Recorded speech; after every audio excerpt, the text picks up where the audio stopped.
kembali lagi bersama kita di Makro Talks. Jadi kali ini kita akan membahas suatu pemikiran dari pemikiran ekonomi klasik, ekonomi keinosan, dan ekonomi monetaris. Di sini udah ada narasumber kita nih. Sebelumnya perkenalkan, saya Yeni Silsila dari Universitas Negeri Surabaya. Dan di sebelah saya, nama saya Muhammad Tulil sebagai pendukung ekonomi teori klasik. Perkenalkan, nama saya Muhammad Rizky Ramadhani. Saya di sini pendukung dari teori ekonomi Keynesian. Saya berasal dari Universitas Negeri Surabaya. Perkenalkan, nama saya Dianeka Pramasatria. Di sini saya sebagai pendukung monetaris. kita mulai dari yang pertama dulu nih. Kita mau bahas ke ekonomi klasik. Ulil, kenapa kamu percaya sama pasar bebas? Aku tuh percaya pasar bebas karena menurut Adam Smith tuh pasar itu bisa mengatur dirinya sendiri lewat tangan gaibnya. Individu kejar kepentingan pribadi dan ujung-ujungnya keuntungan itu buat semua. Misalnya produsen nyari untung yang banyak dan konsumen cari harga yang murah. Jangan lupa kejadian pada tahun 1929. Pada saat itu, depresi besar menunjukkan bahwa pasar tidak bisa menyelesaikan masalahnya sendiri. Sehingga pada saat itu terjadi banyak sekali pengangguran dan orang menderita. Sehingga banyak orang juga yang membutuhkan peran dari pemerintah. Memang itu pada tahun 1929 itu memang pada tahun itu krisis yang besar. Tapi pada tahun itu pengecualian. Tapi secara umum itu harga dan upah itu fleksibel. Jadi kalau ada tidak seimbang bisa diatur. Tapi kamu juga nggak bisa abain peran uang, Lil. Karena uang itu bisa mengacu kestabilan ekonomi kalau nggak dikontrol. Nah, ini memang menarik. Tapi buat teori klasik itu kegiatan ekonomi ditentukan oleh faktor real seperti modal, tenaga kerja, dan teknologi. Selama itu optimal, kita bakal dapat full employment. Nah, sekarang kita masuk ke dalam Eki. Menurut kamu, Ki, seberapa penting sih peran pemerintah menurut pandangan Keynesan? Sangat penting. Keynes percaya bahwa kadang pasar itu terjadi kegagalan. Misalnya dalam krisis, konsumsi itu turun, investasi lesu. Nah, disitulah peran pemerintah itu sangat dibutuhkan banget. Pemerintah harus intervensi lewat belanja negara atau motong pajak buat naikin permintaan agregat. Tapi kan itu buat utang menjadi semakin banyak. Terus bagaimana buat jangka panjangnya gitu? Gak masalah, Lil. Selama utangnya itu produktif, Keynes mengajarkan soal multiplier effect. Nah, apa itu multiplier effect? Multiplier effect, Rp1 dari pemerintah bisa menghasilkan pertumbuhan yang jauh lebih besar yang berkali-kali lipat. Tapi tetap aja nggak sih? Itu bisa memicu inflasi kalau terus-terusan. Monetaris percaya stabilitas harga itu lebih penting. Jadi kita perlu kontrol jumlah uang yang beredar itu. Bukan begitu yang dimaksud di teori Keynesian ini. Keynesian ini berkata, dia itu tidak menyepelekan masalah keuangan. Tetapi dia mengatakan suku bunga itu ditentukan oleh preferensi likuiditas, bukan cuman hanya penawaran uang saja. Begitu. Sekarang kita masuk ke giliran Rama. Sebagai pendukung golongan monetaris, menurut kamu nih, monetaris itu katanya lebih fokus ke uang dan inflasi. Nah, menurut kamu itu bagaimana? Betul sih, Friedman juga bilang kalau inflasi ini selalu ada dimanapun fenomena moneter. Jadi Kayak misal nih, kalau apa terlalu banyak uang yang beredar, harganya itu pasti naik. Itu sebabnya pandangan moneter fokus ke penawaran uang dan pengaruhnya terhadap pendapatan nasional. Tapi kamu percaya bahwa ekonomi itu bisa jalan sendiri berarti ya? Kayak teori klasik berarti ya? Secara jangka panjang sih iya ya.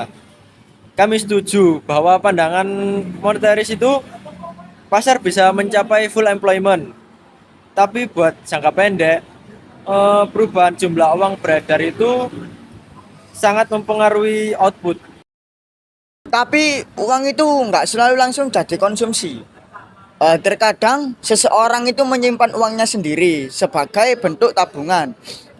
Nah, Keynes ini berkata bahwa permintaan uang itu juga buat spekulasi, bukan cuma untuk transaksi saja. Begitu, Rama. Ini Ki, Friedman itu lebih melihat uang sebagai bagian dari kekayaan. Nah, jadi permintaan uang itu dipengaruhi pendapatan real, suku bunga, dan ekspektasi. Gitu.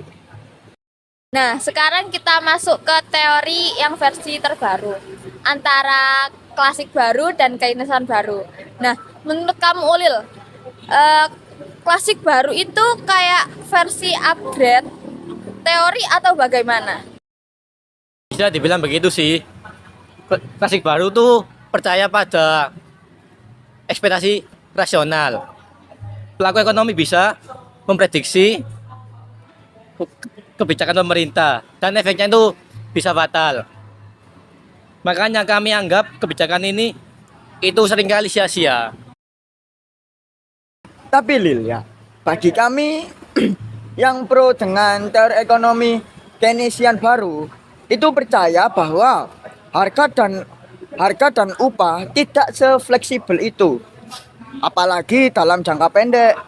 Jadi intervensi pemerintah tetap relevan walau pendekatannya itu lebih realistis. Itu sih menurut kami. Tapi sekarang memang udah banyak hibrida sih. Banyak ekonom gabungin teori lama sama pendekatan baru. Termasuk sekarang nih lewat seperti model kurva ISLM. Seperti itu. Sebentar, saya mau tanya. Tadi kalau nggak salah dengar, saya ada dengar kata hibrida. Nah, saya agak asing nih kata-kata hibrida. Bisa dijelaskan nggak? Hibrida itu apa? Sudah. Hibrida sendiri itu artinya model yang menggabungkan elemen dari dua atau lebih sistem ekonomi yang berbeda Ki. Jadi seperti itu. Apa bisa dipahami? Nah, tadi kan sempat dibahas nih tentang ISLM. Selanjutnya kita diskusi lebih lanjut lagi ya. Baik, saya akan menjelaskan tentang kurva IS dan LM. Apa itu yang dimaksud dengan kurva IS dan LM? Kurva IS LM itu alat buat menunjukkan suatu keseimbangan antara pasar barang atau IS dan pasar uang atau LM. Titik temu dua kurva itu menunjukkan tentang kondisi perekonomian dalam suatu wilayah. Suku bunga dan pendapatan nasional itu berpengaruh dengan kurva IS dan kurva LM. Oke. Pada teori klasik tuh nggak sebegitu perlu pakai model ini sih. Karena kami percaya bahwa pasar langsung menuju kepada keseimbangan. Tapi bisa saja ini tuh berguna untuk jangka pendek. Kalau dari pandangan monetaris itu dia bilang kalau kurva ISLM terlalu fokus ke fiskal.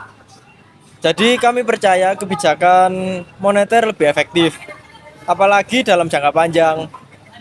Kontrol uang lebih penting ketimbang utang pemerintah. Jadi seperti itu. Maka dari itu, Keynesian baru itu mencoba menggabungkan pendekatan tersebut. Kami pakai ISLM, tapi juga memperhatikan kekakuan upah dan harga yang bisa bikin pasar itu menjadi gagal. Nah, kalau semisal permintaan agregat nih, bagaimana sih menurut masing-masing pandangan dari pendukung kalian? Teori ekonomi Keynesian ini melihat AD itu sebagai hal utama. Jika permintaan itu turun, ya outputnya ikut turun. Jadi perlu pemerintah buat mendorong konsumsi dan investasi. Kalau buat monetaris nih ya, ada itu lebih dipengaruhi sama uang yang beredar. Kalau uang terlalu banyak, permintaan naik dan bisa picu inflasi. Kalau dari aku sih, selama faktor produksinya efektif, permintaan bakal ngikut. Tapi ya AD tetap memang penting buat lihat dinamika jangka pendek. Nah, selanjutnya kita masuk nih ke dalam segmen yang ditunggu-tunggu. Menurut pandangan kalian nih, menurut antara kebijakan fiskal dan kebijakan moneter ini lebih baik mana atau bagaimana? Kalau menurutku sih ya, yang paling oke sih ya fiskal dong. Karena kenapa kok fiskal? Ya karena pemerintah itu bisa langsung mendorong ekonomi lewat belanja, infrastruktur, dan pendidikan. Kalau aku lebih ke moneter dong, karena moneter itu lebih cepat, fleksibel, dan nggak butuh proses politik gitu. Ya cukup atur suku bunga atau uang beredar aja. Kalau aku kalau aku sih tetap percaya pada pasar bebas sih. Kalaupun ada intervensi itu harus seminimal mungkin lah, biar nggak terlalu besar gitu. Wah, luar biasa sekali diskusi kita hari ini.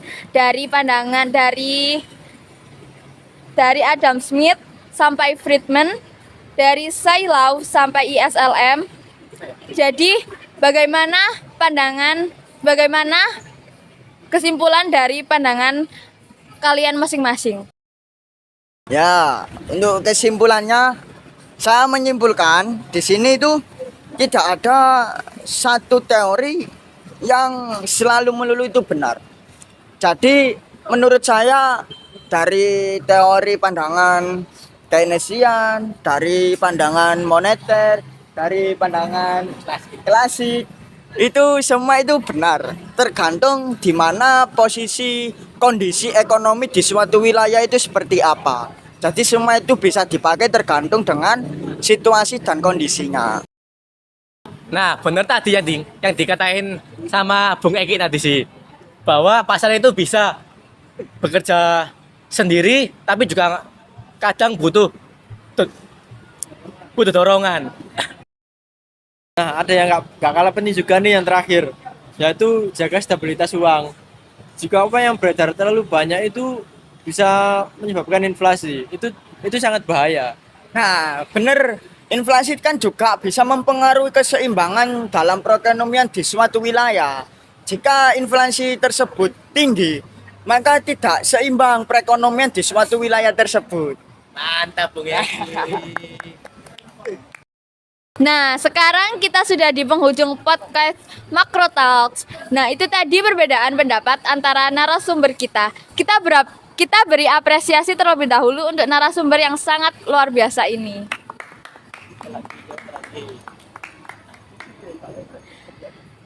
Jangan lupa like, subscribe, and share ke teman-teman kalian supaya tahu perbedaan dari teori klasik, Keynesian, dan monetaris. Sampai jumpa di episode selanjutnya.